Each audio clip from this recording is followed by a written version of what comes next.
زمونږ دا نننی پریس کانفرنس چې دی دا پریس کانفرنس په دې حواله باندې دی چې په 9 جون باندې چې کوم دی عوامي نیشنل پارټۍ د پلیټفارم نه په نشاط چوک کې موږ د مهنګایۍ خلاف او د ګرانۍ خلاف یو ډېره لویه احتجاجي مظاهره وکړه او حقیقت هم دا دی چې دا زمونږ یو زوړ روایت را روان دی د عوامي نیشنل پارټۍ د پلیټفارم نه چې کله هم قوم په ستونزو کې په تکلیف کې نو مته عوامي نیشنل پارټۍ او د عوامي نیشنل پارټۍ ورکران او کارکنان میدان ته راوځي او د هغې خلاف چې کوم دی د قوم هغه حق ته هغه اواز پورته کوي.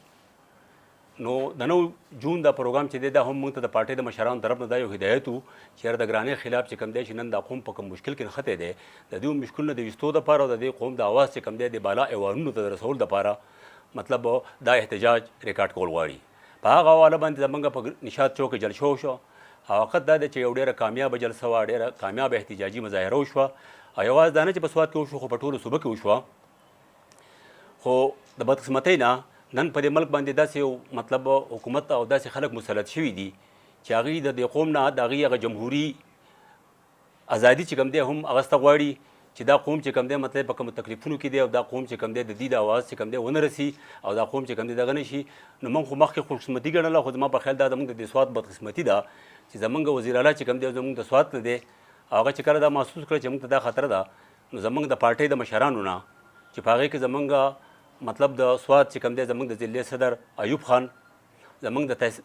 ضلع نایب ناظم علی چې کوم دی عبدالجبار خان، د تحصیل ناظم اکرام خان د دوی نه چې کوم دی سیکیورټي واغسته او کلوز یې کړه. بهرحال د دې احتجاج په بدله کې چې کوم دی هغې هغه انتقامي کاروایي په هغه شکل او په هغه انداز باندې وکړه.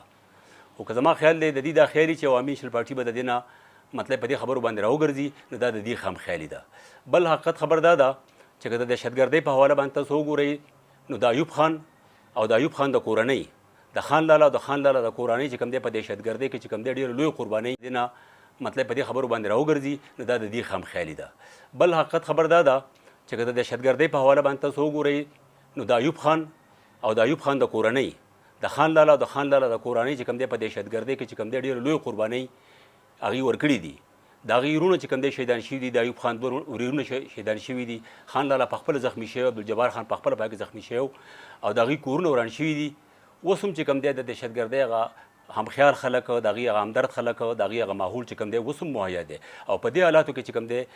د دې مشرانو نه دا سیکیورټي هغه څه پوه نه یم چې د دې به څه مقصد دي ځکه چې دا سیکیورټي هغه څه چې کوم دی دا د دې دغه دپاره یو ورځ دی او حالات هم داسې نه دي. نن که تاسو وګورئ مطلب دی و چې ماحول ښه دی دوی په کوم بنیاد باندې نن په ټولو صوبه کې د ټولو خلکو سره سیکیورټي په سوات کې دا امتیازي سلوک چې کوم دی دوی روان کړی دی نو دا مطلب دا زموږ د دې پارټۍ سره او د دې سره دا زیاتی دی.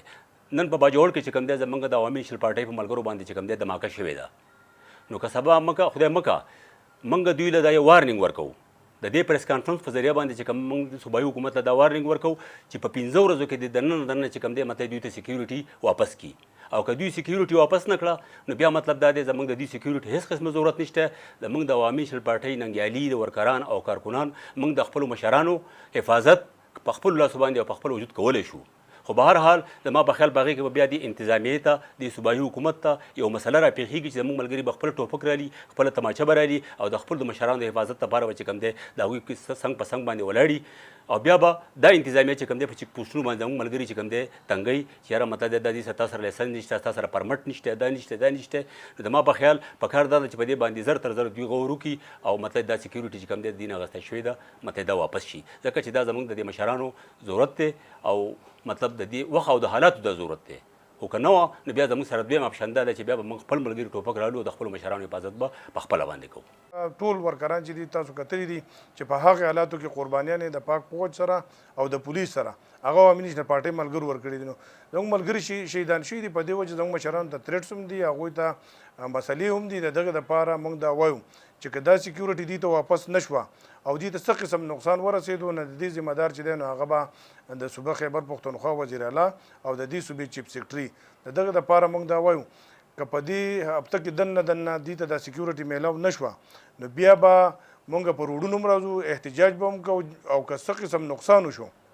د هغې نقصان ذمه داري چې ده هغه بیا په صوبایي حکومت او په چیف سیکرټري باندې ځکه چې د دې نه مخکې کوم احتجاج شوی دی هغه موږ پر امن احتجاج کړی دی د دې نه پس چې احتجاج او باغې کې که څه شي ته نقصان رسي بازار کې نقصان رسي د هغې ذمهداري به ځکه په حکومت باندې چې دی زموږ د ملګرو نه سکیورټي اخیستې ده د هغوی ته ډېره سخته د خطره ده د دغې د خطرې لپاره د هغو سکیورټي واپس کول چې دي هغه د حکومت ذمهداري ده لحاظ هغو ته د سکیورټي واپس کړی شي که سکیورټي واپس نشوله نو بیا به زمونږ د ضلع د تنظیم میټینګ کېږي په هغې کې به موږ مشوره کوو د هغې مشورې نه پس چې دی چې مشرانو څه قسم حکم وکړو موږ به روډ ته هم راوځو موږ به احتجاج هم کوو موږ به د حکومت خلاف د آخري حده پورې ځو تر څو پورې چې زموږ د مشرانو ته تحفظ نه میلاو شي